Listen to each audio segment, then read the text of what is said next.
Apreciados estudiantes, sean ustedes bienvenidos a este nuevo video de cálculo diferencial. En la tarde de hoy vamos a abordar uno de los conceptos más importantes en este curso de cálculo y me refiero al concepto de las funciones. Vamos a trabajar el concepto de la función desde sus propiedades inyectiva, sobreyectiva y biyectiva. Vamos a estudiar el dominio de una función y el contradominio o rango de una función. Por supuesto, vamos a aplicar a ejemplos concretos estos conceptos. Comencemos entonces primero mencionando qué es una función y cómo se clasifica. Definición de función. Bueno, en matemáticas, una función normalmente la vamos a representar con la letra f minúscula. Una función f minúscula es una regla. Es una regla que asigna a cada elemento x en un conjunto de partida, vamos a llamarlo A mayúscula, a un elemento único, vamos a llamarlo Y minúscula, en el conjunto de llegada, supongamos que es el conjunto B. Entonces, ese elemento X, vamos a ponerlo entre comillas aquí igualmente al elemento Y. Y esta definición, por lo general, suele tener esta representación simbólica. Dicha representación plantea que esa función f viene acompañada de dos puntos que antecede su definición y se lee como la función f toma valores de A y los asigna en un nuevo conjunto llamado B, o simplemente se lee f de A en B. Dependiendo de la relación entre los elementos que hay en A y los elementos que encontraremos en B, las funciones pueden clasificarse en cualquiera de las siguientes tres categorías. Entonces, veamos cuál es la primera. La primera categoría que uno va a encontrar aquí en la clasificación de las funciones es la categoría de funciones inyectivas. Función inyectiva. También se le suele conocer a la función inyectiva como una función 1 a 1. Entonces, ¿qué es una función inyectiva? Bueno, una función inyectiva es aquella en la cual si cada elemento del conjunto de llegada B tiene a lo sumo una preimagen, se le llama preimagen, al elemento que fue tomado del conjunto de partida A, tiene a lo sumo una preimagen de A, entonces encontraremos algo como esto. El diagrama esquemático que normalmente uno utiliza para hacer esta representación es la siguiente. Supongamos por acá, elegimos este óvalo. De este óvalo vamos a tomar elementos, ¿cierto? Vamos a tomar elementos, conjunto llamado A, y supongamos que apenas hay tres. Pueden haber tantos como uno necesite. Otro óvalo, no necesariamente con la misma forma, supongamos que sí, va a representar ahora el conjunto de llegada B. Y este conjunto B contiene varios punticos, varios elementos, ¿cierto? Que no necesariamente todos van a quedar siendo ocupados. O sea, van a quedar algunos libres. Suponga entonces que si este primer elemento se lo asignamos a este primer valor que encontramos aquí en la pantalla. Suponga también que este segundo elemento lo estamos asignando con alguno de los que están por acá y que este tercer elemento lo asignamos también con alguno de los que están por acá, digamos este, ¿cierto? Entonces, nótese que del conjunto A no quedan sobrando elementos, mientras que del conjunto B se toman algunos, hay de a uno, ¿cierto? Solo hay una correspondencia unitaria o única, pero sí quedan sobrando elementos, lo cual no es ningún problema, ¿cierto? Entonces, a elementos distintos del conjunto de salida le corresponden elementos distintos del conjunto de llegada. Esto es a lo que vamos a llamar una función inyectiva o función 1 a 1. La segunda categoría en la que vamos a encontrar, hablándolo de una manera bastante diagramática, ¿cierto? Así como la ven en pantalla, es la que conocemos con el nombre de función sobreyectiva. Entonces, segunda categoría, función sobreyectiva. Normalmente a este tipo de funciones simplemente se le conoce como sobre, función sobre. Una función sobreyectiva, pues es aquella en la cual si cada elemento del conjunto de llegada,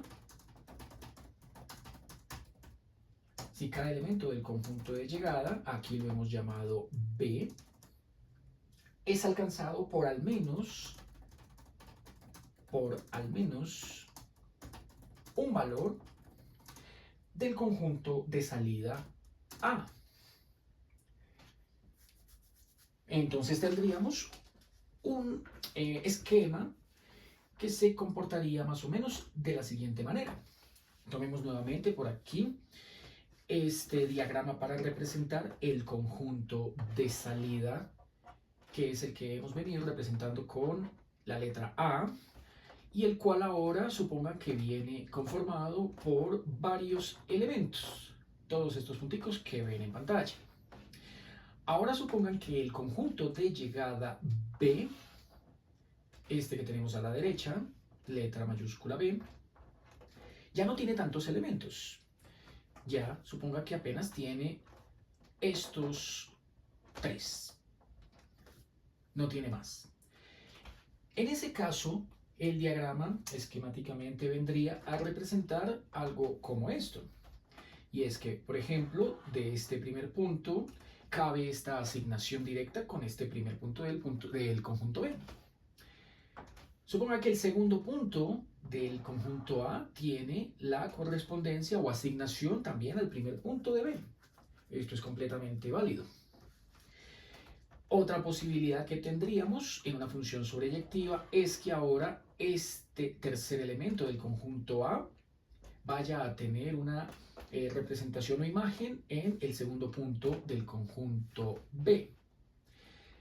Pero también puede darse una situación en la cual todos estos puntos que quedan por acá, ¿cierto? El cuarto, el quinto y todos los demás hasta llegar al último, sean correspondidos con el último punto del elemento del conjunto B, el último elemento del conjunto B. Bueno, nótese que en esta situación que ven en pantalla, no quedaron sobrando puntos o elementos ni del conjunto A ni del conjunto B. Es decir, si todo elemento del conjunto de llegada tiene asignado por lo menos una correspondencia del conjunto de salida, vamos a decir que este tipo de funciones es lo que llamaremos una función sobreyectiva o simplemente una función sobre. Pero hay una tercera clasificación para las funciones, que es el que corresponde a las funciones biyectivas. Y estas funciones biyectivas tienen la particularidad de que son al mismo tiempo funciones inyectivas y sobreyectivas. Función biyectiva. Entonces, es simultáneamente 1 a 1 y sobreyectiva. Entonces, si una función tiene estas características, significa que cada valor del conjunto de llegada B tiene exactamente una preimagen que sería alguno de los valores que pertenecen al conjunto de salida A. Diagramáticamente tendríamos algo como esto. Entonces, de nuevo, pintamos por acá nuestro esquemita con la representación del conjunto A, el conjunto de salida.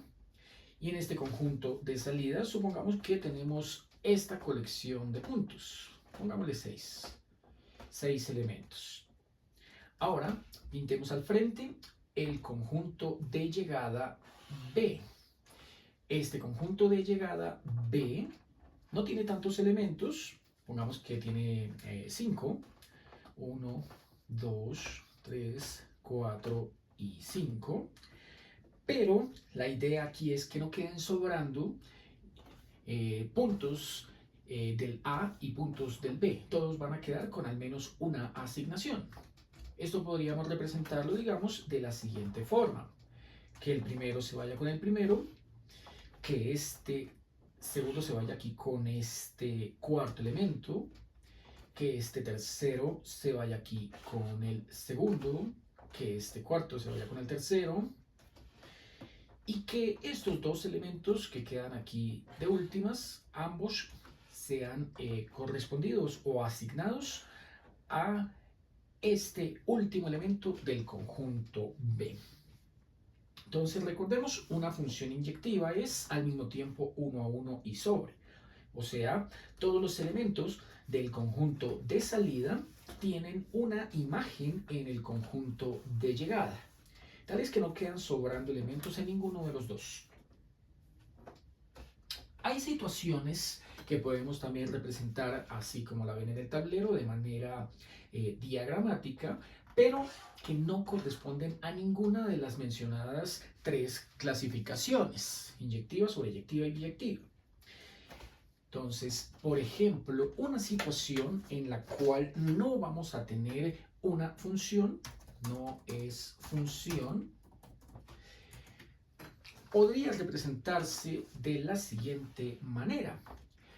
Tendríamos por acá, otra vez, un conjunto de llegada, llamémoslo A, un conjunto de salida A, un conjunto de llegada B, pero que ahora sea el caso en el cual hay varios puntos en el B que superan en cantidad los puntos de salida en el A. Por ejemplo, supongamos que apenas tengo aquí 4 y aquí que tengo 3. Como hay menos puntos o elementos en el conjunto de salida, si yo intento hacer la asignación, digamos de esta manera, este primero que se vaya con el primero, que este tercero se vaya con el último y que este de acá, ¿cierto?, tenga la doble posibilidad de caer o bien sea en el segundo elemento del B o bien sea en el tercero.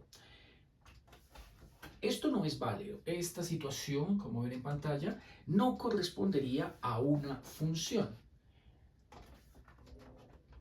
Otra situación en la cual uno tendría una situación en la que no existe esa relación que hemos llamado de asignación o función, podría darse de la siguiente manera. Entonces pongámosle por acá que tampoco es función el siguiente diagrama. No es función. No es función una situación en la cual pudiésemos tener algo como esto. De nuevo pinto por acá el conjunto de salida A, el conjunto de llegada B, pero ahora Son varios elementos los que tengo en el conjunto de salida. Supongamos que tengo 5, 3, 4 y 5. Ahora tengo 3 elementos en el B, pero de esos 3 elementos, apenas 2 ocupan preimágenes. O sea, uno queda libre en el conjunto de llegada B. Pudiese ser algo como esto. Suponga que este primer elemento se va con el primero del B. Suponga que este segundo también se va con el elemento del B. Hasta ahí no habría problema.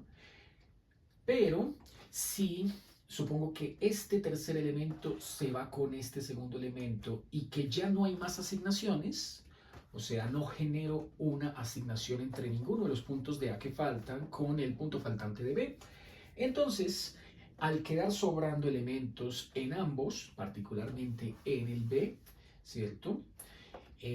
Bueno, o en ambos sí, simultáneamente, porque digamos como en el primer caso donde estudiamos las funciones inyectivas, sí podría darse que quedaran sobrando elementos en el punto B, pero que tomara todos los elementos del conjunto A.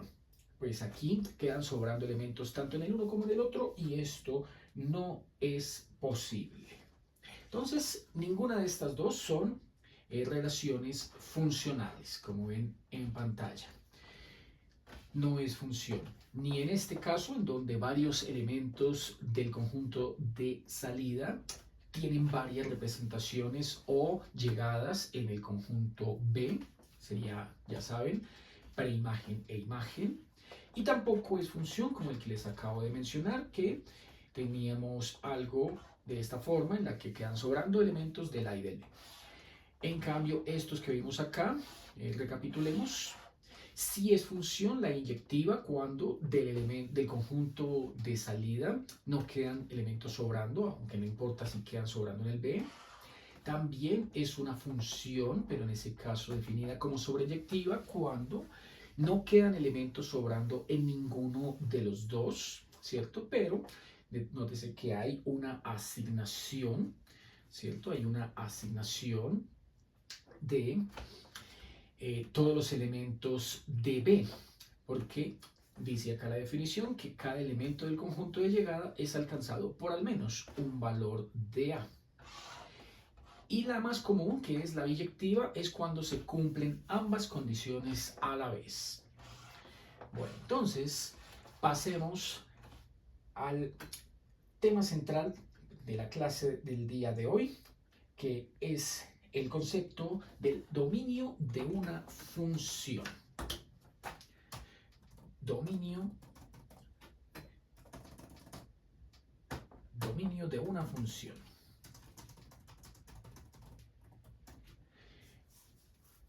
Bueno, la definición que tenemos para el dominio de una función. Sea una función de variable real f minúscula. Su dominio corresponde al conjunto de valores,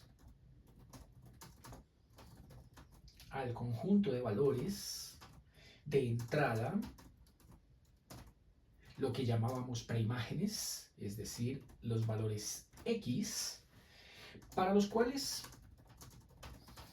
la función está definida. Veamos algunos ejemplos.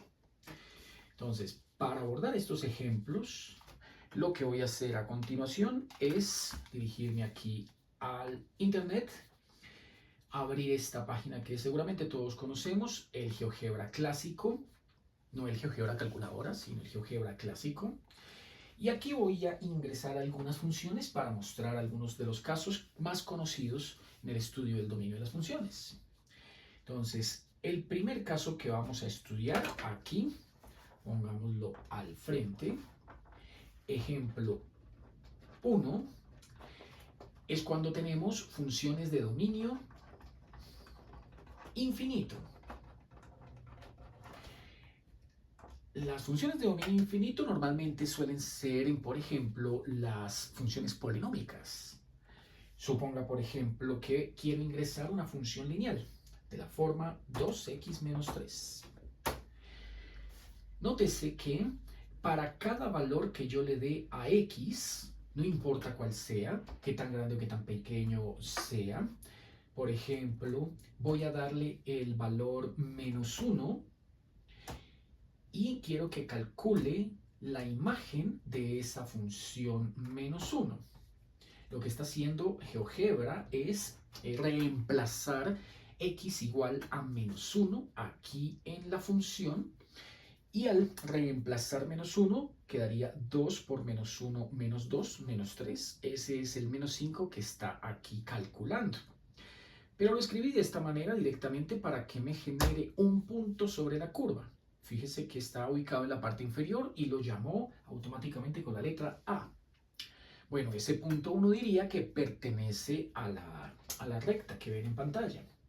Otro punto que pertenece a esa recta puede ser el 0. Digamos, cuando x vale 0, ¿cuánto vale la imagen? El 0.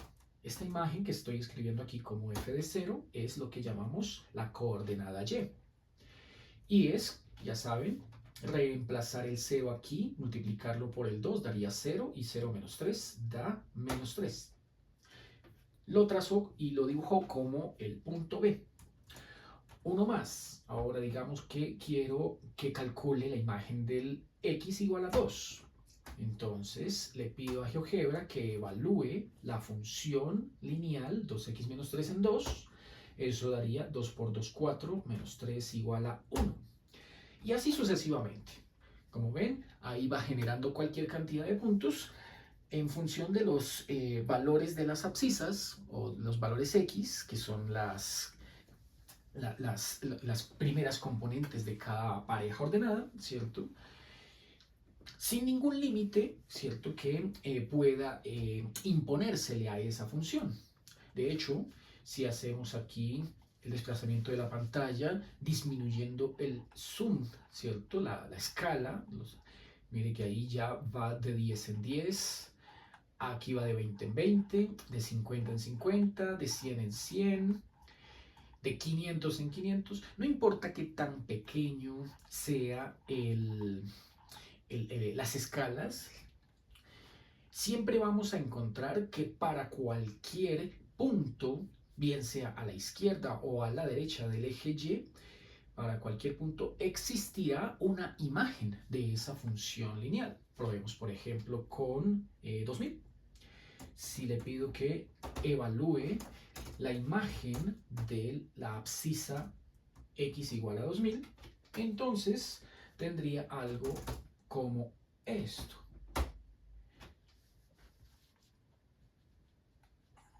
Ahí lo dibujó con la letra D. Si lo hago todavía más grande, pero ahora tomemos un negativo, por ejemplo, menos 60.000, lo mismo, ¿no? Evalúe, grafique la función en menos 60.000 y evalúe la función precisamente en ese menos 60.000. Ahí quedó dibujado con la letra E. En conclusión, una función lineal como esta, 2x menos 3, al no tener ninguna restricción de todos los posibles valores que puede tomar, uno diría que esos valores del dominio son infinitos. Entonces, esta función, volvamos al eje original, la escala original, que era 1 a 1, esta. Listo. Tomemos una captura de pantalla y llevemos esta imagen aquí al tablero para que nos sirva de ejemplo,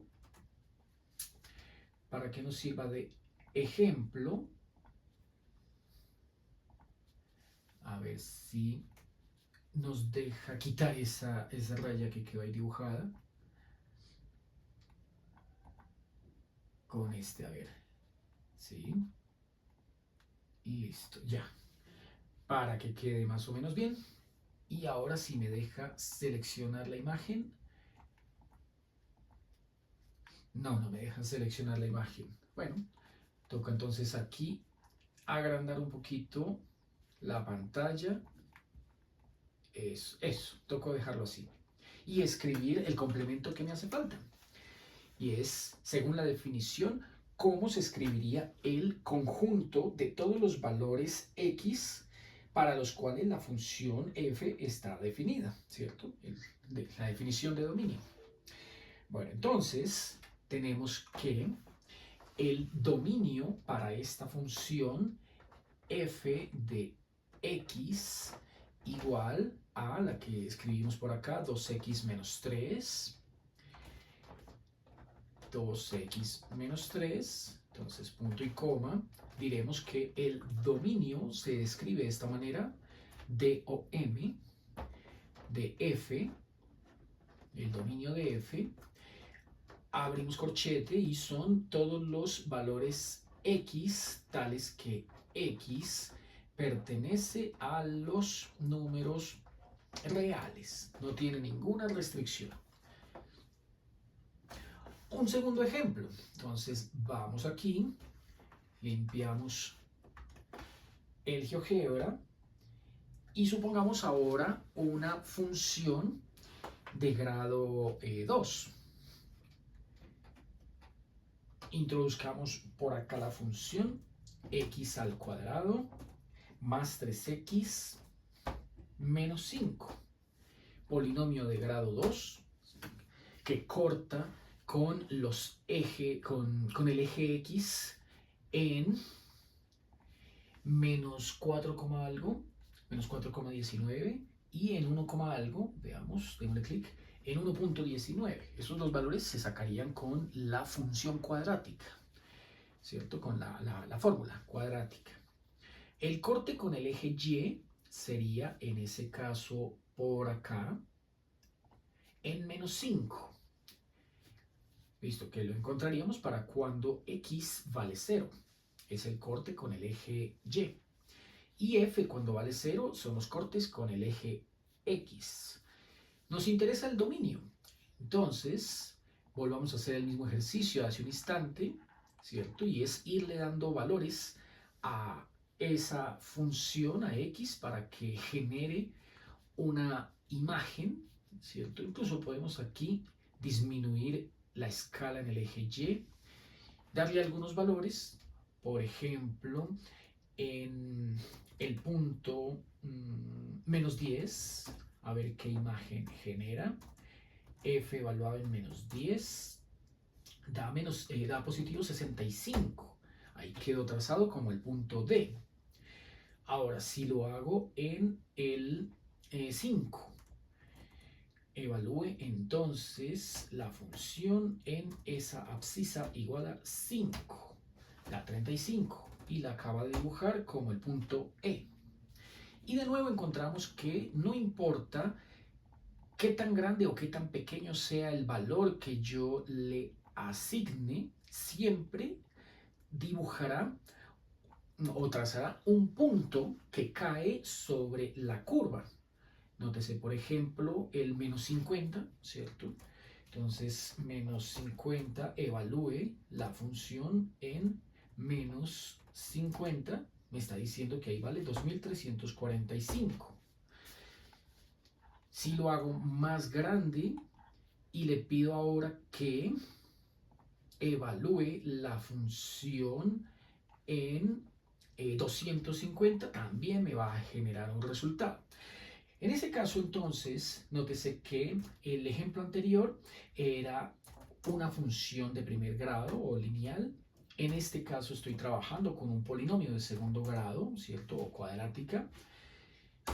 Y que en ambos casos, ¿cierto? En ambos casos estoy obteniendo un dominio que sería el dominio de todo el eje real. A ver, lo hago sobre este, para que el punto F sea el que estoy deseando, este. Bueno, en general cualquier función polinómica, no importa que sea de primer, de segundo, de tercer grado, toda función polinómica tiene dominio infinito. Es una ventaja que cuenta para esas funciones polinómicas, pero que en la práctica solo se limita a ese grupo de funciones, las funciones polinómicas, ¿cierto? De grado n. ¿Y qué pasa si la función que ahora nos interesa no fuese una función polinómica? Por ejemplo, que fuese una función trigonométrica, ¿cierto? O una función exponencial, o una función logarítmica, o una función hiperbólica. Bueno, ahí tendríamos varios tipos de funciones en las cuales existiría, una serie de dificultades que tendríamos que primero ir a analizar desde la gráfica y luego ir a analizar desde lo analítico, desde la parte operativa o algebraica o aritmética, ¿cierto? Todo lo que sea operativo, para que ambas conclusiones, tanto lo que se ve en la gráfica como el análisis que uno numéricamente haga, coincidan en una misma conclusión. Bueno, entonces, por ejemplo, vamos a ver el caso, limpiemos acá el tablero, vamos a analizar el caso de las funciones trigonométricas. ¿Qué pasaría si analizamos una función seno? Una función seno de x. Nótese que esta función no tiene tampoco límites para x. No importa qué tan grande sea el x o qué tan pequeño sea el x, ¿cierto? Siempre vamos a encontrar que esta función genera un valor para la función, ¿cierto? Y ese valor cae sobre la curva que estamos viendo en pantalla. Ese valor cae sobre la curva con esas ondas que estamos viendo ahí en pantalla. Hasta ahí no hay problema con la función seno. También pasaría lo mismo con la función coseno. Disminuyamos un poquito aquí el zoom para que lo podamos apreciar mejor. No importa qué tan grande o pequeño sea el x, siempre caerá sobre la curva sinusoidal. Para el caso del coseno, muy parecido. Cambio seno por coseno y la única diferencia es una traslación hacia la izquierda. Pero ¿qué pasa si ahora analizamos una función un poquito diferente? Por ejemplo, la función tangente. Resulta que esta función tangente tiene un comportamiento bastante particular, como pueden ver en pantalla.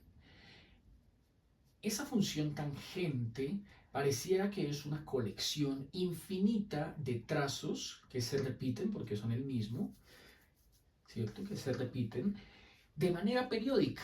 Periódica es que cada tanto valor de x vuelve a comenzar su trazo, su dibujo. Entonces, habría que averiguar cuál es el valor, por ejemplo, que se encuentra aquí entre esta recta que está pasando por este trazo que está pasando por el 0 y este trazo que está pasando aquí por este punto. Veamos, averigüemos cuánto vale este punto. Este punto es 3.14, es el valor de pi. Entonces, cuando pasa por 0 y cuando pasa por pi, nuevamente la función vuelve a hacerse 0. Pero en un valor que vemos más hacia la derecha, que corresponde a 6.28, es decir, a 2 veces pi, otra vez la curva vuelve a cortar con el eje. Y si sigo señalando todos los puntos de corte, van a encontrar que son múltiplos de pi. ¿Será que hacia la izquierda pasa lo mismo? Veamos si señalo por acá este punto.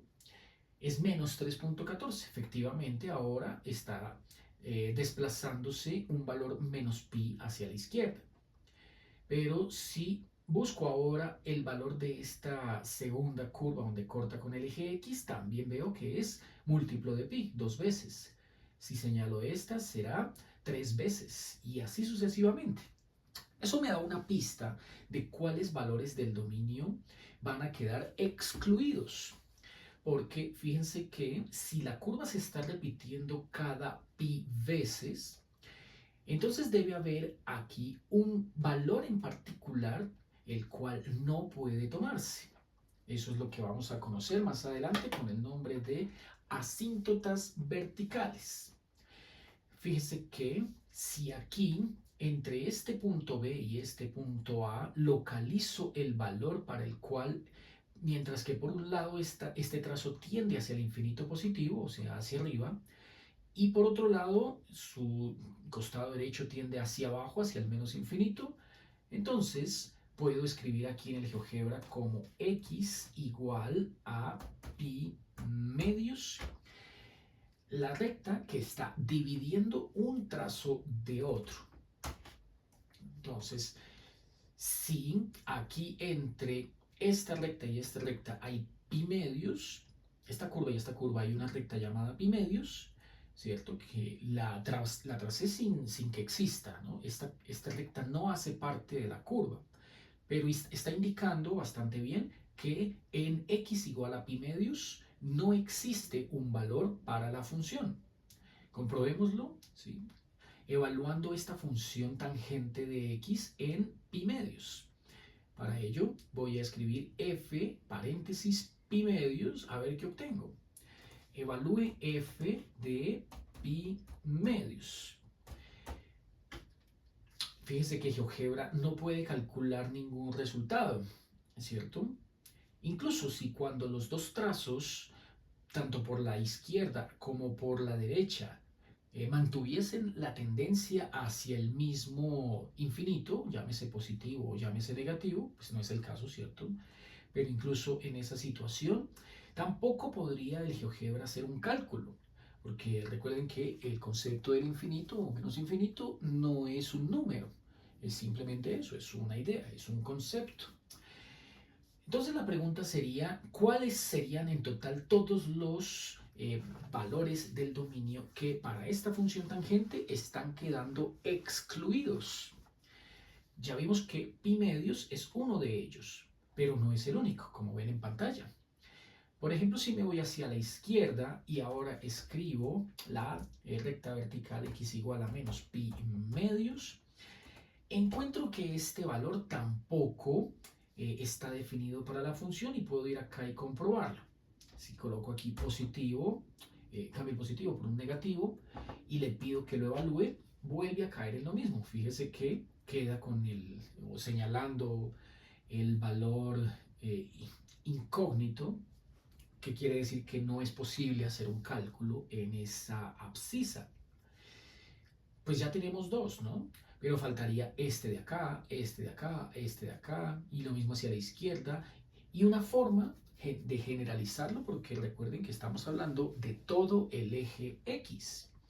En ese caso, si a ese pi medios le sumo un valor de pi, ¿cierto? Que es la distancia que encontraría, ¿no?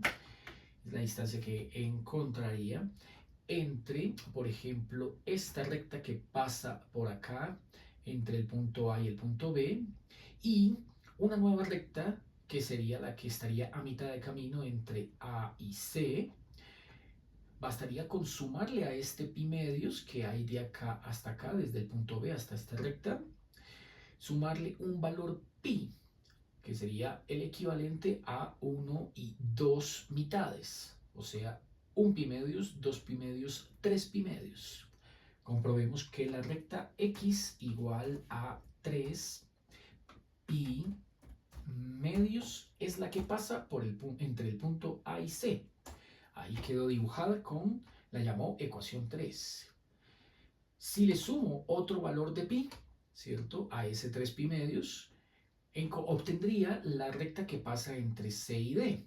Entonces ya saben, si de acá hay un pi medios, aquí hay 2 pi medios, aquí hay 3 pi medios, 4 pi medios, debería escribir ahora 5 pi medios.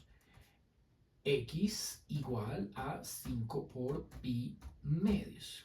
Y efectivamente ahí está trazándome la recta que pasa entre el punto C y el punto B, o sea, la que divide estos dos trazos. Y así sucesivamente, ahora si lo hago hacia la izquierda. En ese caso sería, dibuje x igual a menos 3 pi medios, menos 3 por pi medios, ahí quedó dibujada la recta entre el punto E y el F, O si ahora escribo x igual a menos 5 por pi medios, sería la recta que separa los trazos que pasan por f y por g. Y así sucesivamente. Lo que uno puede notar aquí es que cada múltiplo impar de pi medios se está excluyendo un valor del dominio de esa función. Entonces, esto lo podríamos escribir de una manera más general de la siguiente forma. Pongámosle por acá, ejemplo 2. Vamos aquí y escribimos ejemplo 2. La función que estamos analizando es la función tangente. La función trigonométrica que se define como el cociente entre el seno y el coseno. Según la gráfica que acabamos de encontrar aquí en el GeoGebra, tomémosle esa captura y señalemos este pedazo que es el de nuestro interés. Listo. Lo traemos por acá. Eso, ahí quedó ya mejor acomodado. Y lo analizamos por aquí abajo. Entonces estamos interesados en averiguar el dominio. Y hemos visto que para los múltiplos impares de pi medios no existe función definida en x. Entonces, como para los múltiplos impares de pi medios, la función tangente no está definida. Entonces concluimos que el dominio de la función f se escribe así como el conjunto de todos los x tales que x es distinto de, démosle por acá, son los impares, ¿no? Démosle por acá la fórmula de los impares. La fórmula de los impares es 2n más 1, que multiplicaría a pi medios, pero ese n es un número entero. Comprobemos que esta fórmula funciona. Entonces hagamos una tablita por acá. Esta expresión que acabo de incorporar acá va a ser de gran utilidad en muchos aspectos que tengan que ver con este curso de cálculo diferencial. Esta formulita que acabo de incorporar acá se llama fórmula de los impares. Tiene nombre propio, es más exactamente fórmula de recurrencia, de los impares. En ocasiones también suelen definirla con signo menos y también funciona, 2n menos 1. Y aquí quiero hacer una comprobación con una tabla. Entonces, si n vale tanto, ¿cuánto da x? X en función de n. Pongámosle x sub n, que sería toda esta expresión.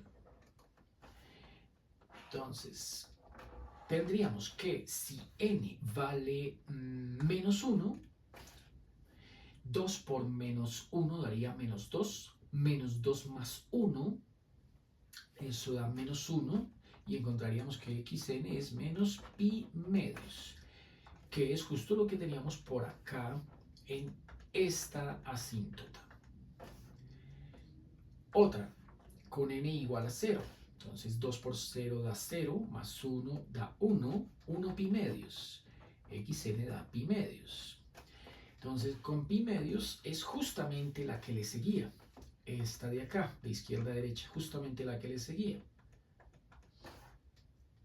Otro valor. Si ahora es 1, ya trabajamos el menos 1, ya trabajamos el 0, ahora con el 1. 2 por 1 daría 2, más 1, 3. Entonces tendríamos 3 pi medios.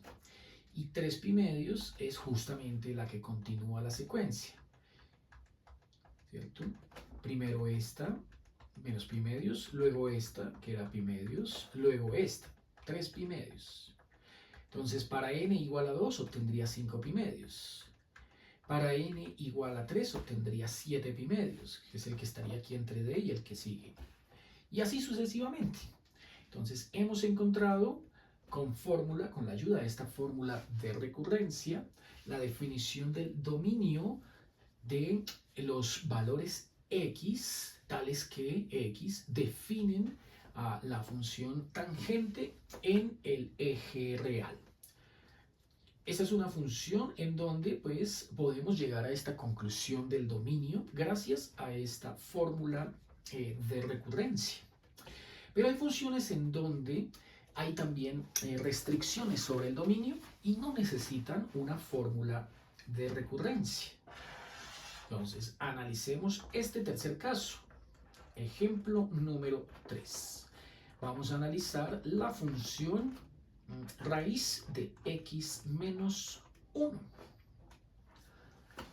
Bueno, en este caso, como siempre, primero uno lo que haría aquí sería llevarla al GeoGebra para analizar o inspeccionar primero su comportamiento y luego sí analizarla con más detalle de manera algebraica. Entonces, en GeoGebra ya saben que para escribir raíces se escribe SQRT,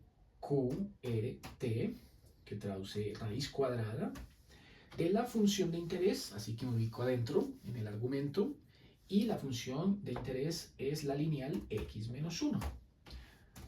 Esto es lo que más adelante veremos, que es una función compuesta. La función externa es una raíz cuadrada y la que está en el argumento es una lineal x menos 1. Fíjense el trazo que está dibujando el GeoGebra para intentar darnos una idea de qué valores pertenecen al dominio y qué valores no. De la imagen que ven en pantalla, ¿cierto? De la gráfica, es fácil inferir que si le pido a GeoGebra que calcule la imagen f de 1, no tiene problema y me dice que es igual a 0. Es decir, que el punto 1,0, en este caso sería f de 1, pertenece a la curva y lo podemos encontrar como el punto A. Si ahora escojo un valor a la derecha, cualquiera, a la derecha del punto A, por ejemplo, le pido al GeoGebra que evalúe la función en 3, bota el 1.41, que eso es raíz de 2. GeoGebra trunca los valores apenas a 2 dígitos decimales. Por lo tanto, sí le pido a GeoGebra que escriba el punto o dibuje sobre la curva el punto 3, f de 3, no tiene problema y lo está señalando con la letra B mayúscula. Así también obtendría con el punto 10, por ejemplo, sin ninguna dificultad, 10, evalúe f en 10, lo cual da 3, y el punto, el par ordenado 10, 3, allá apareció con la letra C. El problema está si yo le pido a GeoGebra un valor a la izquierda del punto A, es decir, menor que 1. Si le pidiese, por ejemplo, el 0, evalúe la función en 0. GeoGebra automáticamente me dice que es indefinido, que no se puede calcular. Esto se debe a que al reemplazar aquí en la función, la expresión algebraica, la x por el 0, tendríamos la raíz de 0 menos 1, que es la raíz de menos 1. Y esto efectivamente genera un valor, pero ese valor no pertenece a los reales. Es un valor complejo. Entonces, como es un valor complejo y estamos trabajando con funciones reales, en el plano cartesiano eso se interpreta como un trazo que no existe. Solamente existe trazo o dibuja curva para los valores que están a la derecha del 1. Más exactamente, si llevamos ese análisis que ven en pantalla, si llevamos ese análisis al... Primero tomemos captura de pantalla, eso,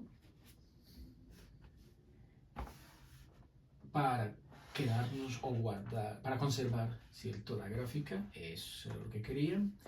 Luego por acá capturo y pego, listo, y por acá hago el análisis. Es lo que quiero mostrarles. Bueno, les decía que el asunto es acá, en qué valores puede tomar este argumento de la raíz. Entonces, cómo las raíces cuadradas, como esa que vemos a la parte izquierda y aquí abajo dibujada, como las raíces cuadradas solo admiten valores no negativos, entonces, aplicando este concepto a la expresión que nos dieron, sería analizar cuando x menor que 1, el argumento, nótese que estoy ignorando la raíz, simplemente tomo el argumento y me pregunto cuándo x más 1 es mayor o igual que 0. ¿Cierto? Es el clásico análisis cuando estudiamos intervalos, ¿cierto? Entonces, si sumo a ambos lados el inverso aditivo del menos 1, que ya saben que es el más 1, entonces le sumo 1 a la izquierda de la desigualdad y sumo 1 a la derecha de la desigualdad, obtendría que este menos 1 y este más 1 se simplifican y desaparece quedando un 0. Al otro lado, al sumar el 0 con el 1 me queda 1 y esto es justamente lo que estaba obteniendo de manera exitosa en el GeoGebra y es darle valores que fuesen mayores o iguales que 1. Con el 1 funcionaba y daba 0, luego le di el 3, luego le di el 10 y así sucesivamente y no tenía problema. El asunto es que si ahora tomo valores a la izquierda del 1, o sea, menores que 1, pues tengo esa dificultad y es que genera números complejos. Entonces, como los complejos no hacen parte del dominio de una función real, aquí uno concluiría que el dominio de esa función f le corresponde a los valores x tales que x son mayores o iguales que 1. Analicemos una última función, pero un poquito más elaborada. Ya vimos una función bastante sencilla como la función lineal y en general las polinómicas. Esas funciones se caracterizan por tener un dominio infinito, cogen a todo el eje real. Ya analizamos una función trigonométrica en la cual hay valores que quedan excluidos del dominio. Esa exclusión aquí la podemos apreciar con este diferente o no es permitido. Son los x tales que los x no pueden tomar esta construcción. Los valores que generen esta construcción, ¿cierto? Como este menos x medios, como este x medios, con este 3pi medios, ¿cierto? Quedan por fuera del dominio, porque lo vimos en pantalla, generan todas estas asíntotas, ¿cierto? Recuerden que estas asíntotas, estas líneas verticales, no pertenecen al trazo de la función, pero sirven como referencia para indicar que estos valores no pertenecen a ese dominio. Y la última que acabamos de analizar es una función clásica, raíz cuadrada, en donde el concepto elemental por el cual uno se guía es que el argumento de cualquier raíz cuadrada no admiten valores negativos, o sea, solo admiten valores no negativos, ¿cierto? Esto solo funciona para raíces cuadradas o raíces cuyo subíndice sea par. Para las raíces que sea con subíndice impar, por ejemplo, la raíz cúbica de x menos 1, esto no sucede. Veamos por acá y la analizamos. Limpiamos por acá, x menos 1, ¿cierto? Pero ahora que sea la raíz cúbica de x menos 1. Entonces vamos a escribirla aquí como x menos 1 elevado a la 1/3. Fíjese lo que nos ha salido. Esta es la misma raíz cúbica de x menos 1. Y como pueden observar, ¿cierto? No hay ninguna dificultad en que, se le asignen valores X. Mire, no importa qué tan pequeño sea, como 200, o qué tan grande sea, como 250, o incluso más pequeño, ¿cierto? Como menos 900, o tan grande como 700, o incluso más. No importa qué tan pequeño o qué tan grande sea, ¿cierto? Esta función siempre va a generar un resultado, ¿cierto? Entonces, en ese caso diríamos que para las raíces cúbicas o cualquier raíz con subíndice impar, el dominio sí es igual que en el caso polinómico, todo el eje real. Pero si aquí fuera un subíndice par, por ejemplo, el anterior, ¿cierto? Que sería en ese caso un medio, ¿cierto? O la raíz cuadrada de menos 1. Fíjense que vuelve a dibujar la que teníamos hace un instante en el tablero y volvemos a la misma restricción del dominio, de que hay valores que sí se toman y valores que no.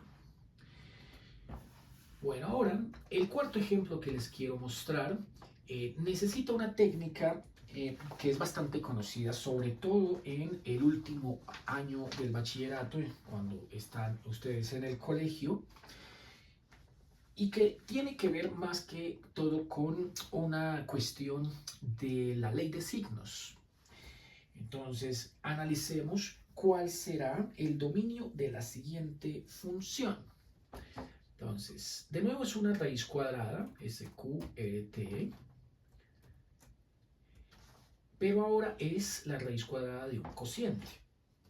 Ese cociente tiene en su numerador un polinomio de grado 2, como el segundo ejemplo que vimos, x cuadrado más x menos 6, y tiene en su denominador una función lineal 4x menos 12. Entonces, estamos aquí combinando las tres funciones que acabamos de estudiar. La raíz cuadrada, un polinomio grado 2 y una función lineal. Todas tres en una sola. Bueno, entonces, démosle aquí ingresar. Y como vemos en pantalla, hay un trazo o hay un dibujo bastante particular de esa curva.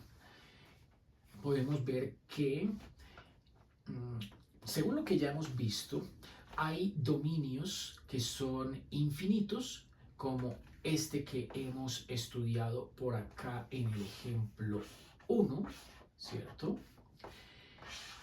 Este también sería un dominio infinito, pero con restricciones. Vamos a colocárselo de una vez. Dominio infinito con restricciones. Y este tercer ejemplo que estamos viendo acá es un dominio que llamaríamos semi-infinito. Dominio semi-infinito. O sea, no coge a todo el eje real, pero sí coge a todos los positivos a partir de un número. Si en ese caso la gráfica hubiese sido 1 menos x, no la raíz cuadrada de x menos 1, sino la raíz cuadrada de 1 menos x, la parábola abre es hacia la izquierda. Podemos comprobarlo acá, GeoGebra clásico, si hubiésemos analizado ese caso, SQRT, la de abajo, x menos 1, x menos 1, 1 menos x, 1 menos x. Fíjese que la parábola acostada ahora abre hacia la izquierda. Bueno, ahí sería también un semi-infinito, ¿cierto? En el que estamos interesados es en esta función, la número 4, que es también un dominio restringido, ¿cierto? Dominio restringido, en donde sería una combinación de un dominio finito y un dominio semi-infinito. Entonces pongámoslo acá como ejemplo número 4, una combinación de dominio semi-infinito y dominio finito. ¿Cuál sería un ejemplo de dominio finito? agreguémoslo por aquí al final. Este no tiene mucho que decirse.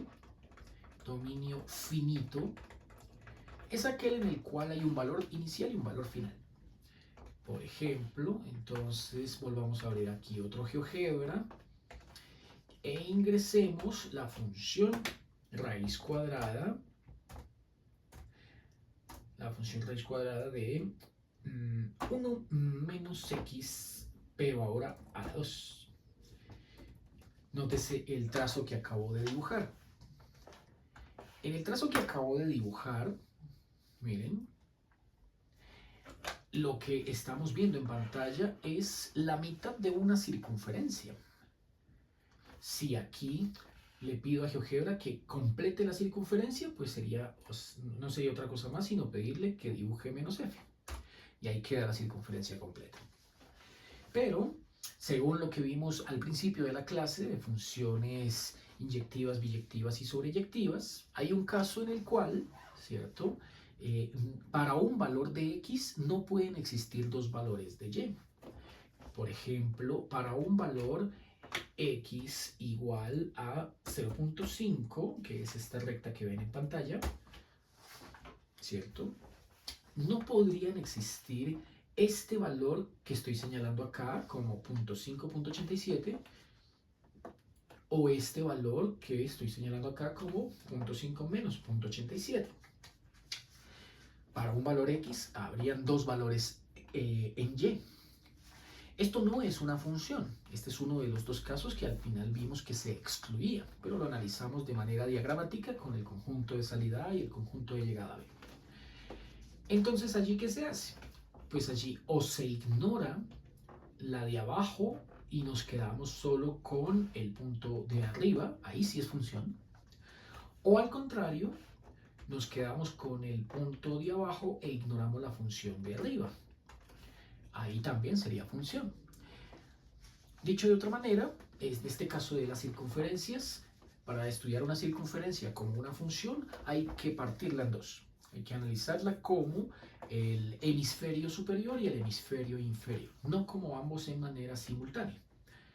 Listo. Bueno, ahora sí, en este caso diríamos que el dominio son todos los valores que van desde -1 hasta 1.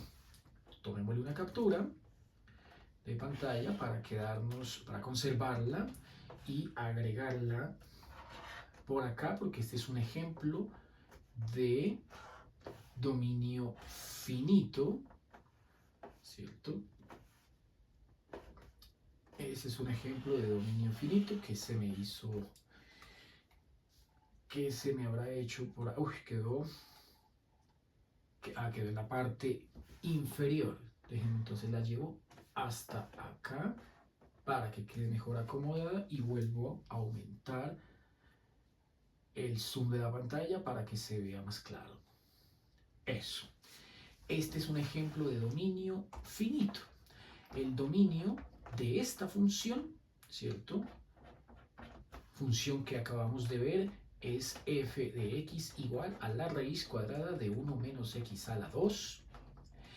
Ese dominio son todos los x tales que x pertenece al intervalo -1 hasta 1. -1 tomándolo hasta 1, también tomándolo.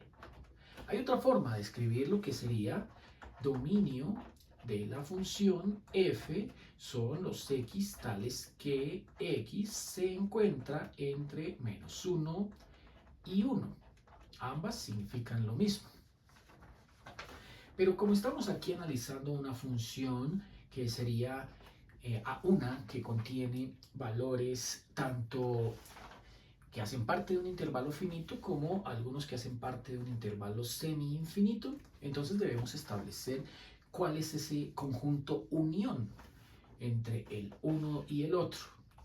Y según el GeoGebra, aquí ya nos anticipó que el dominio finito va desde -3 hasta 2, mientras que el dominio infinito iría aparentemente como desde 3 en adelante, ¿cierto?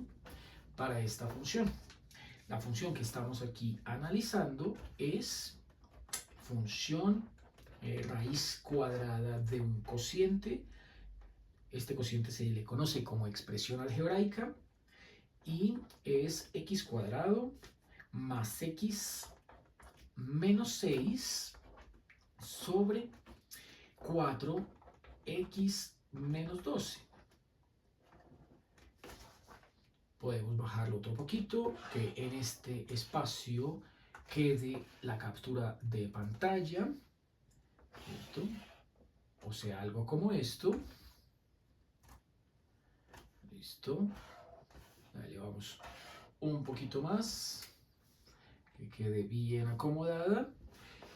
Y en la parte inferior del tablero hacemos todo el análisis algebraico y aritmético. Entonces, veamos para este ejemplo 4 cómo sería el análisis. Bueno, entonces vuelvo por acá y escribo la función que me dieron. La función que me dieron es la función raíz cuadrada de x cuadrado más x menos 6 dividida entre 4x menos 12. 4x menos 12. Bueno, entonces, para funciones de este estilo, ya saben que habrían dos restricciones. La primera es que por ser una función cociente, algo sobre algo, el denominador, o sea, esta expresión, no puede valer 0. Entonces, nuestro análisis se parte en dos. Parte 1. El denominador no puede valer 0. ¿Cómo así? Tendríamos que ir a identificar para qué valor o valores de x se satisface que 4x menos 12 sea igual a 0. Como nos interesa el denominador que no pueda valer 0, entonces le agregamos la diferencia.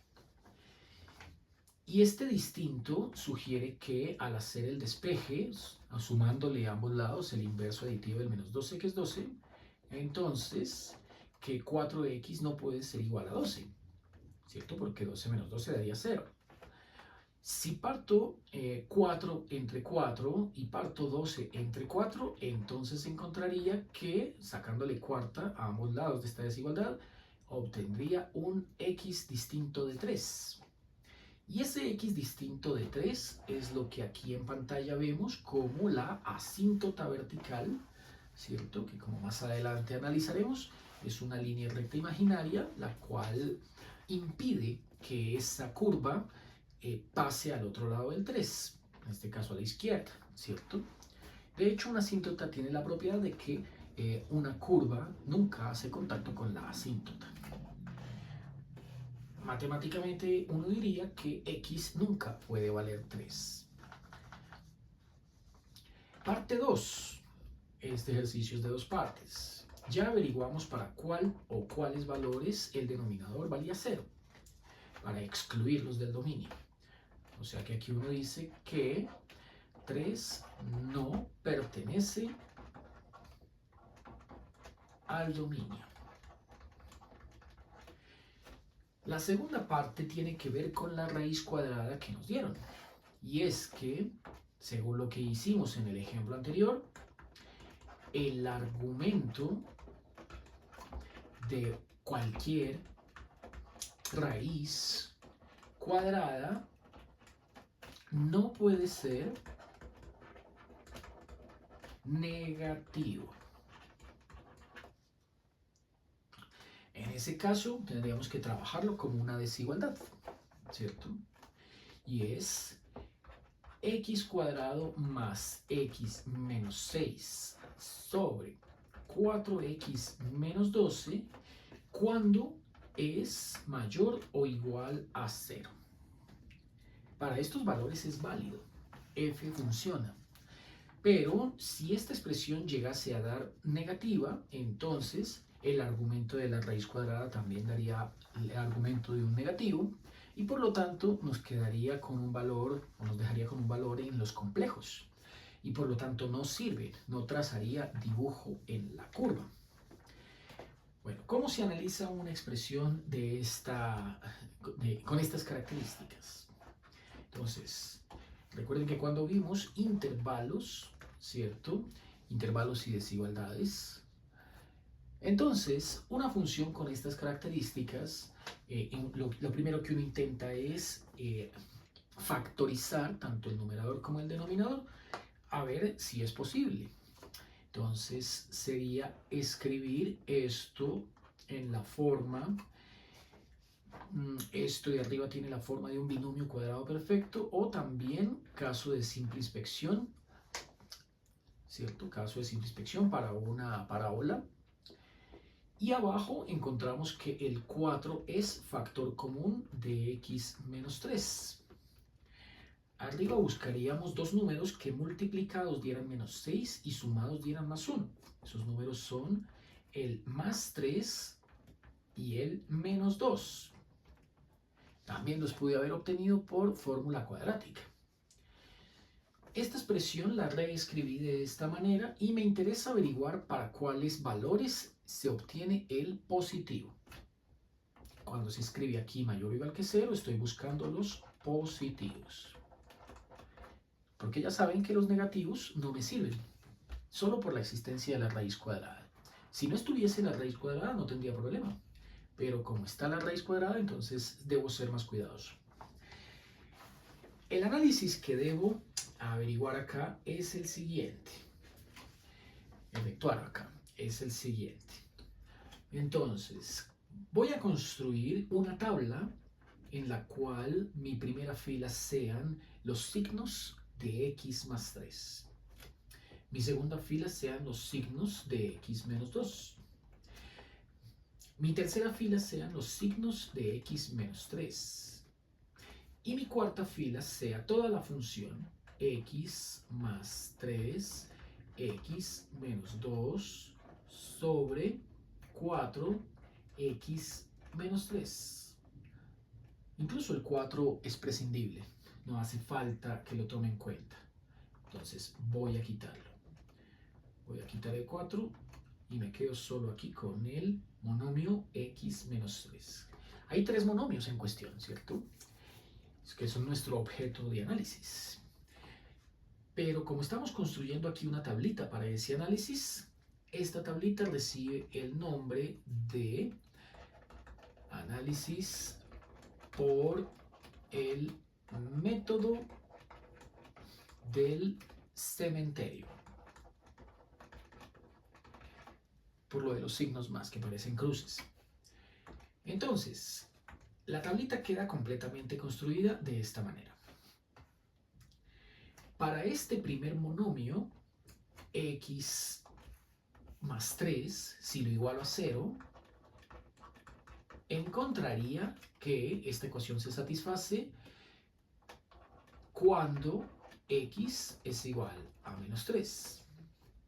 Así que, si aquí en la tabla ya construí mis filas, como ven son 4, también debo construir unas columnas. Y la primera de esas columnas es x igual a menos 3. Partamos entonces por ahí la primera de las columnas que me van a salir.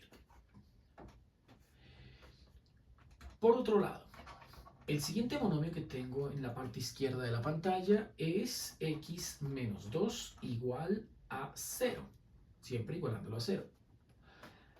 Esta expresión x menos 2 igual a 0 se satisface cuando x vale 2. Entonces voy por acá, trazo una segunda divisoria para la segunda columna que me acabó de salir con valor x igual a 2. Y hay una tercera que me falta por analizar, que sería para x menos 3 igual a 0. ¿Cuándo se satisface esa ecuación? Se satisface cuando x vale 3. Entonces ahí en 3 pinto mi tercera columna, o mi tercera línea divisoria, porque en realidad me salieron 4 columnas.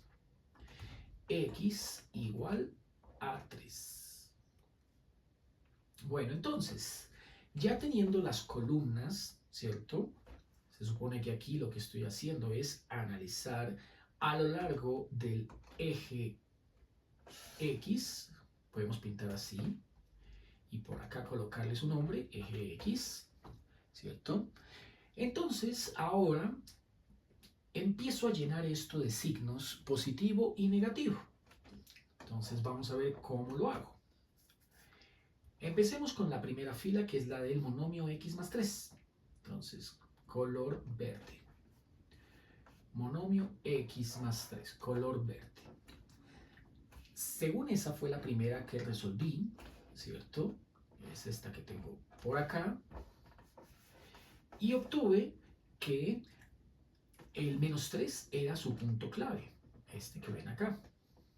Así que si el menos 3 es el punto clave, entonces a la izquierda del menos 3 va, al tomar cualquier valor que sea menor que menos 3, por ejemplo menos 5, esta expresión dará negativa. Comprobamos, menos 5 más 3 da menos 2. No importa qué tan pequeña sea, pero que esté a la izquierda del menos 3 da negativo. Por su parte, a la derecha del menos 3, cualquier número que elija me va a dar positivo. Entonces, por ejemplo, probemos con el 0. Si escojo el 0 y lo sumo con el 3, 0 más 3 da 3 y efectivamente dio positivo. Como ven, no importa cuánto dé, lo que importa es su resultado. Si es positivo o si es negativo.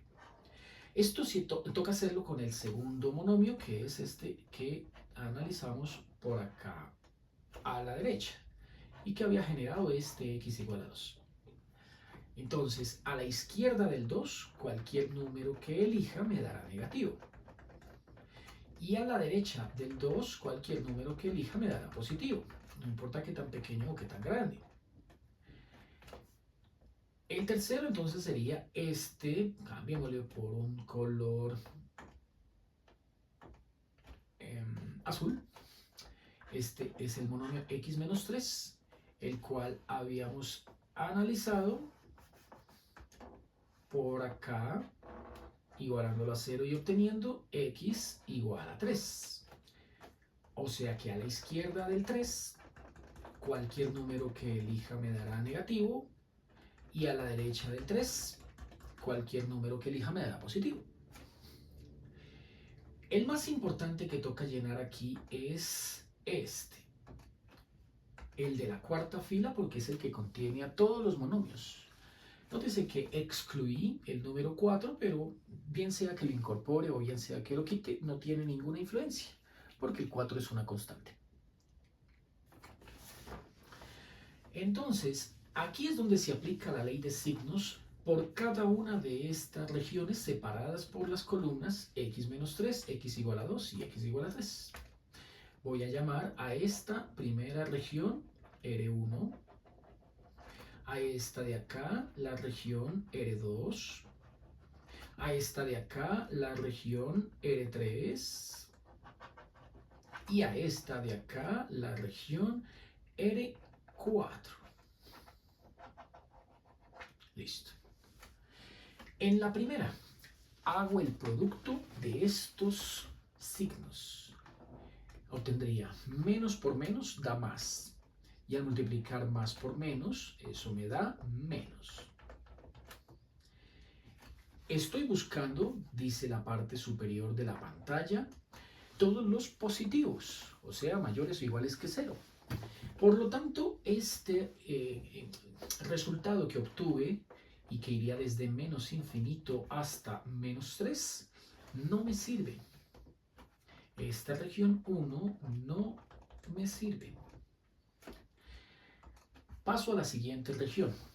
Ahora analizo por ley de signos estos de acá, que son todos positivos, al multiplicarlos con estos, que son todos negativos, pues me daría más por menos, menos. Pero como falta multiplicarlo por este de acá, que también son todos negativos, entonces al multiplicar menos por menos me queda más. Por lo tanto, todos estos números me dan como resultado positivo. Y al darme positivo, estos sí me sirven. Entonces, ya encontré una primera región que sí me sirve para mi respuesta. Ahora, tercera región. Hago el mismo análisis, multiplico positivo por positivo da positivo y luego por negativo obtendría negativo. Entonces, como toda esta me dio negativo, la región número 3, que es la que va del 2 al 3, no me sirve. Y por último, estos que son positivos, al multiplicarlos con estos otros positivos y con estos positivos, pues todos son positivos, me da positivo. O sea que de aquí en adelante hasta el infinito positivo de la x sí me sirve. Y hemos encontrado dos intervalos en donde las soluciones se satisfacen para la desigualdad deseada. Es esta que ven en la parte superior de la pantalla. En conclusión, este análisis del cementerio nos dice que el dominio de la función es el conjunto de los x tales que x pertenece a un primer resultado, que fue este que estamos viendo aquí en pantalla, en donde todos sus valores nos habían dado positivos y que comienzan en -3 y terminan en 2. Entonces, al comenzar en -3 y terminar en 2, toca tener cuidado de cuál se coge y cuál no. El -3, al reemplazarlo en la función, nos da 0, ¿cierto? Nos da 0. Y el 0 no es problema siempre y cuando esté arriba. El -2, el 2 digo, al reemplazarlo en la función, como aquí queda -2, también daría 0 y tampoco tiene problema. Entonces el -3 y el 2 se toman en ese siguiente intervalo, desde -3 hasta 2. Unido, en ese caso la unión es con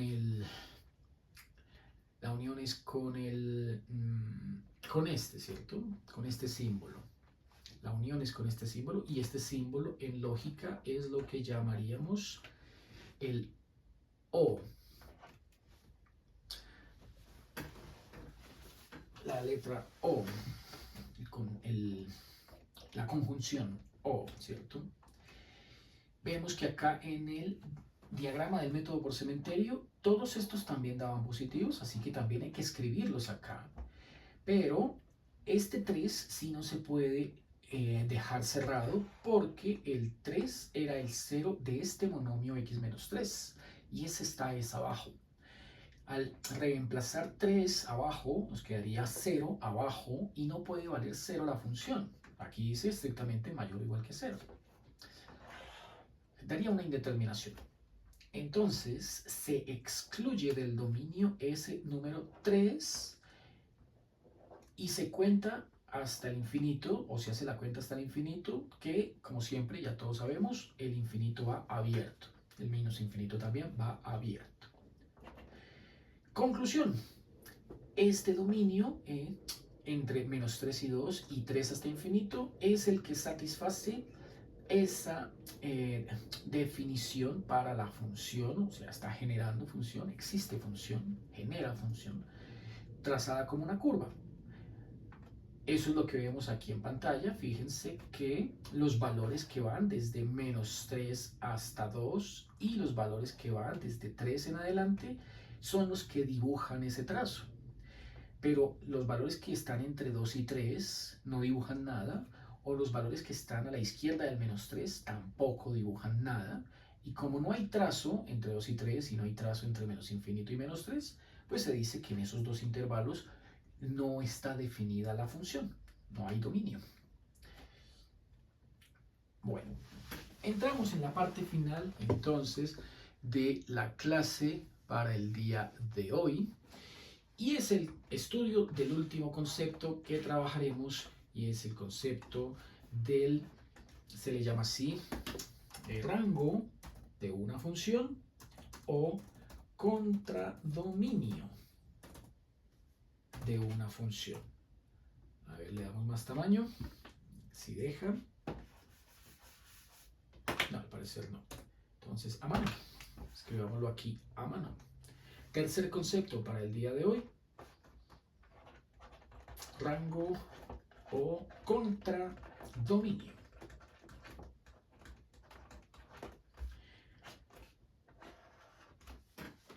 Bueno, si bien acabamos de analizar el concepto de dominio, y el concepto de dominio eran todos los valores del conjunto X, tales que generaban función, o sea, para los cuales la función estaba definida, ¿cierto? Ahora nos interesa es el contradominio, y el contradominio son los valores del Y, del eje Y. Entonces, veamos a ver aquí cómo se define el contradominio. El contradominio es el conjunto de valores de salida, son los que conocemos con la letra Y,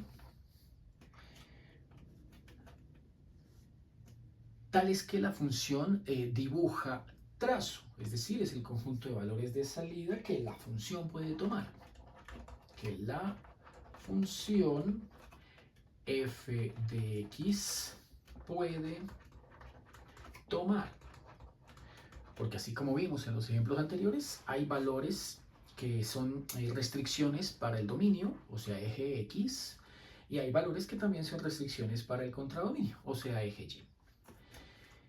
Volvamos y analicemos los mismos 4 ejemplos anteriores. Comencemos con este de la función lineal, y el cual se puede ver directamente aquí desde la gráfica. Todo este eje X, ¿cierto?, era permitido para que tomase de ahí unos valores y generase imágenes.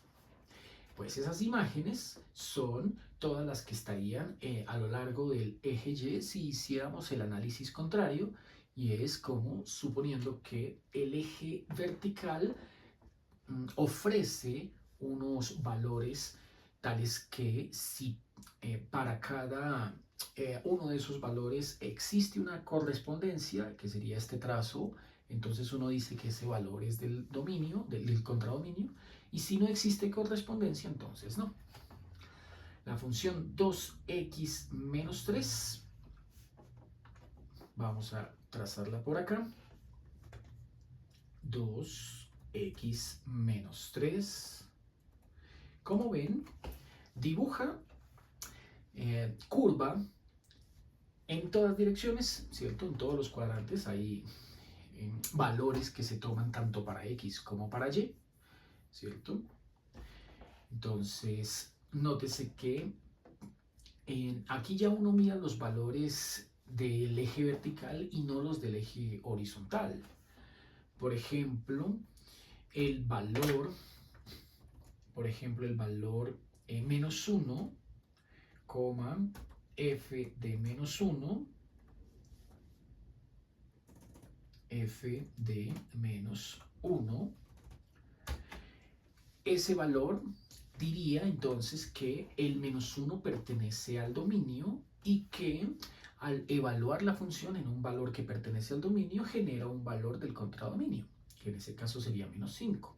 O sea que aquí el menos 5 es el contradominio asociado a esa imagen, a esa abscisa. El menos 5 es la imagen. Otro, ahora con el 3. Si le pido aquí al GeoGebra que calcule 3 y evalúe la función en el 3, entonces dice que para la contraimagen o preimagen, que sería el 3, hay un valor imagen o contradominio que sería también 3. Ahí ambos dieron iguales por casualidad, ¿no? Entonces, este 3 de abajo pertenece al dominio y este 3 de arriba pertenece al contradominio. Y no importa qué valor del dominio tome, siempre generará una imagen. Por lo tanto, voy a colocarlo aquí en color rojo. El contradominio o rango de la función f se escribiría parecido al anterior, pero ahora con la letra Y. Son los valores Y tales que Y pertenecen al eje real, o sea, Y pertenece a los reales. No se excluye ninguno. En el caso de la función tangente, que es esta que vemos aquí en pantalla, ¿cierto? Se excluían valores del eje X, pero como ven en pantalla, no existen valores que se puedan excluir del eje Y. Es decir, siempre para todo punto que uno considere existirá una imagen, o sea, un reflejo de la curva sobre o proyección sobre el eje vertical. Por eso vemos que este trazo aquí tiende hacia menos infinito, aquí este trazo tiende hacia más infinito, y que independientemente de estas asíntotas verticales, ¿cierto? Todo valor de los que hemos analizado en el dominio tiene una imagen que pertenece a los reales. Así que aquí tampoco hay exclusiones y dice uno que el contradominio de la función son todos los valores y tales que y pertenece a los reales. Nótese que no necesito este parámetro n, ¿cierto? Y definir además que n pertenece a los enteros o naturales o lo que sea, porque no hay valores que se estén excluyendo en el contradominio y el contradominio no se comporta de manera periódica. El tercer ejemplo, este que analizábamos por acá, el de la raíz. Este es más interesante porque si bien en el dominio había restricciones para los x, también aparecen restricciones para los valores en y. Esto lo podemos analizar de la siguiente forma.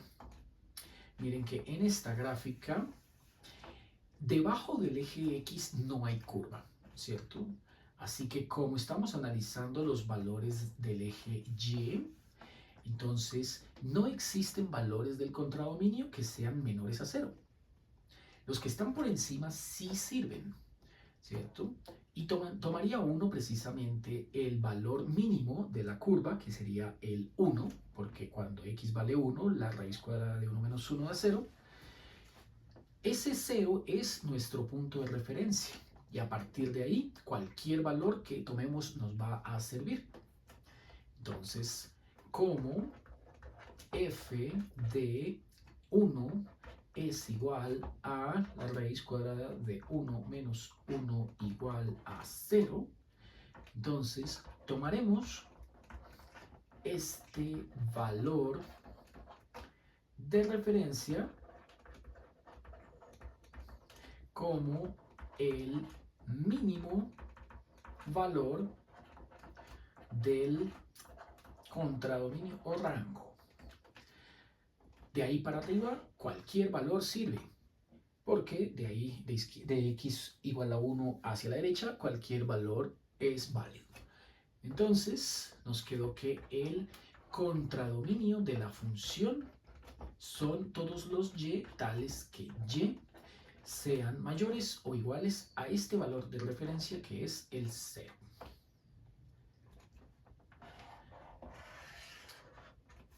Este ejemplo, el de la función de dominio finito. Teníamos que era una circunferencia en la cual los valores del dominio, o sea los del x, iban desde menos 1, que es este de acá, hasta 1, que es ese de allá. Pero ¿qué pasa? Si usamos ese 1 o ese menos 1 como referencia, obtendríamos lo siguiente. Entonces, para x igual a 1, la función f de 1 es igual a la raíz cuadrada de 1 menos 1 al cuadrado, o sea, nos da 0. Y resulta que para x igual a menos 1, tendríamos exactamente el mismo resultado. Y ahí no estaríamos definiendo nada, ¿cierto? F de menos 1 es igual a la raíz de 1 menos menos 1 al cuadrado, que también da 0. ¿Cómo se define? Vamos a tomar el valor medio entre ambos. Entonces, considere el valor medio, que para figuras que son simétricas suele ser de gran utilidad. Tomamos el valor medio entre menos 1 y 1. ¿Por qué se toma el valor medio? Por criterio de simetría, ¿cierto? Simetría significa que a la izquierda del eje Y hasta el -1 traza exactamente la misma curva que a la derecha del 0 hasta llegar al 1, como si el eje Y funcionara como un espejo, ¿cierto? Eje X, eje Y. Por criterio de simetría, entonces, el valor medio sería -1, menos, ahí es primero el positivo y luego el negativo y toca restarlos, ¿no? O tomar directamente el 0. Bueno, hagámoslo completo. Ahí sería tomar el 1 positivo menos el 1 negativo, lo cual da 2, y partirlo a la mitad, ¿cierto? Nos daría 1. No, pero quiero es que me dé el 0,5. El 0,5 tengo que analizarlos con valor absoluto. Déjenme corrijo acá, por favor. ¿Cierto? Con valor absoluto es que lo debo tomar. Sumo el 1, eso, y le sumo el -1, ¿cierto? Y hay que dividirlo entre 2 para que me dé el 0.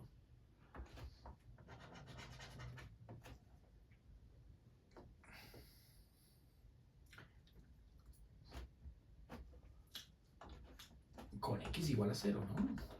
Con x igual a 0. A eso, ya, ahí no me complico la vida. Porque es el valor medio entre 1 y -1.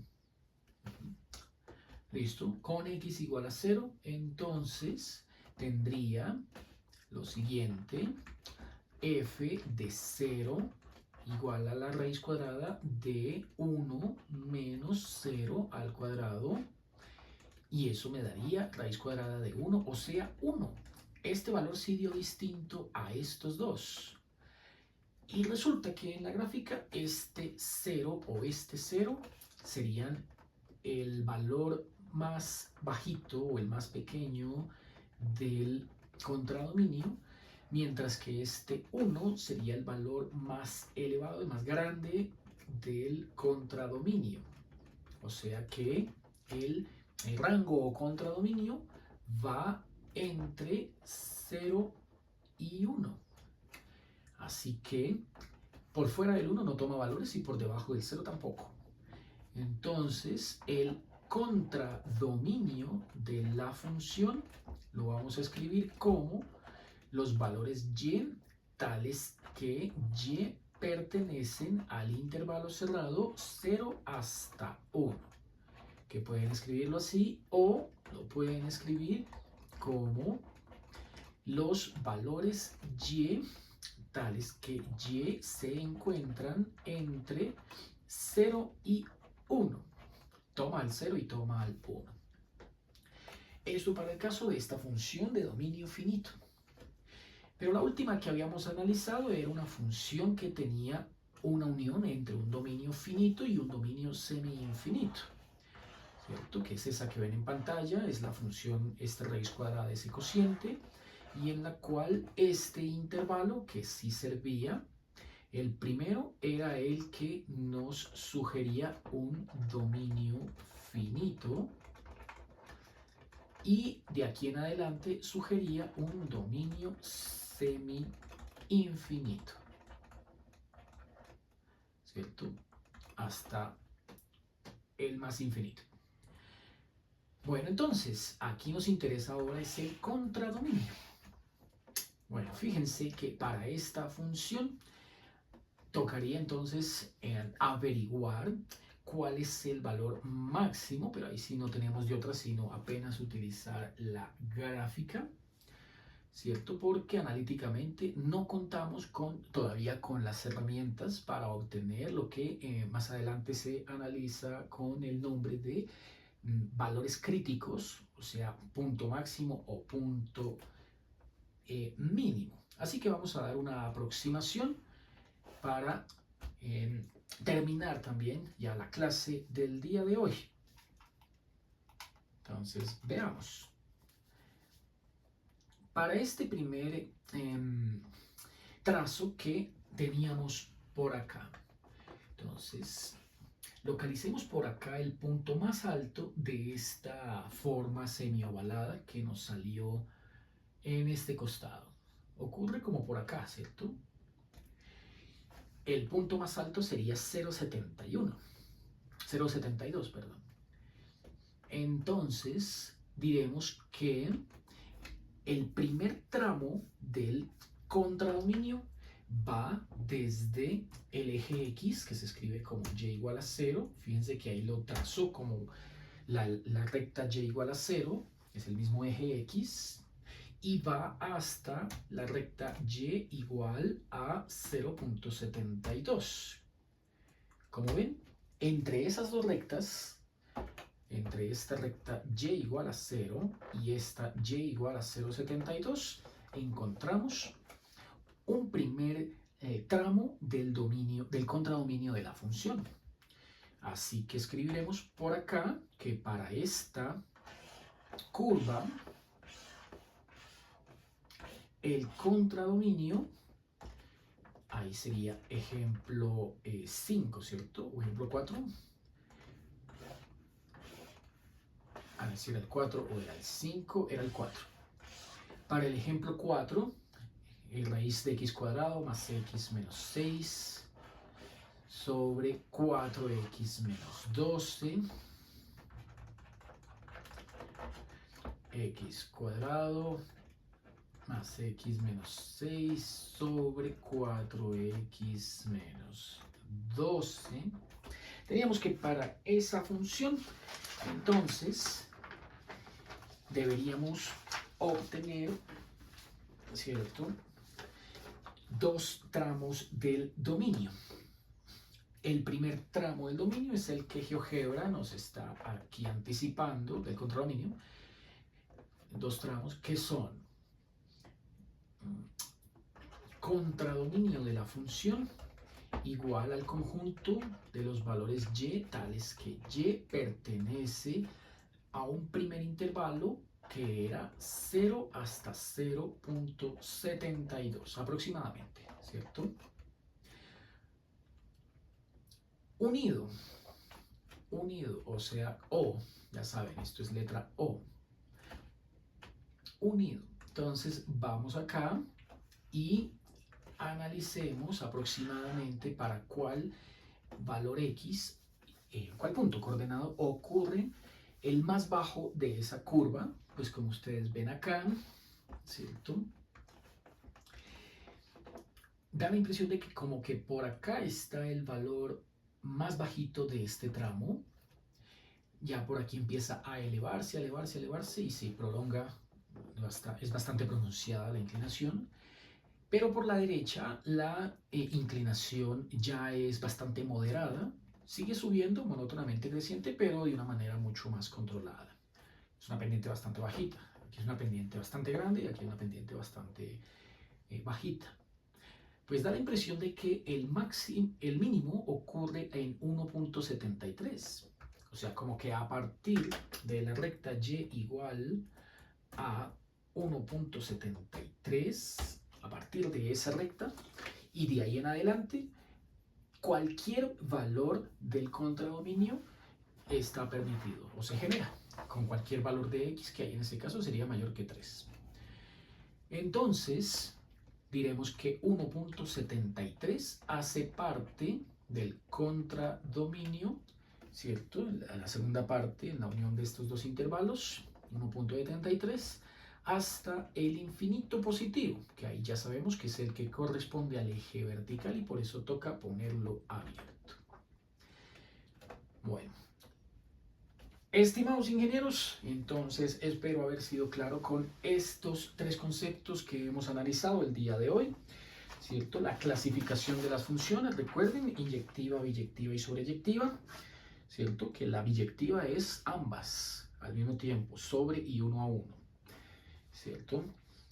Cuando hay casos en los que la función no se considera como tal, ¿cierto? Cuando sí funciona y cuando no. El dominio de una función, que son todos los asociados al eje X, y el contradominio, que son todos los asociados al eje Y. No lo olviden que eso es importante. El dominio son todos los valores que uno encuentra como los del conjunto asociados al eje X y que trazan la función, ¿cierto? Para los cuales la función está definida. Dominio, eje X, y el contradominio el eje Y, que es el conjunto de los valores para los cuales el eje Y sirve como proyección de la curva trazada en el plano. No siendo más por hoy, ingenieros, entonces hasta la próxima.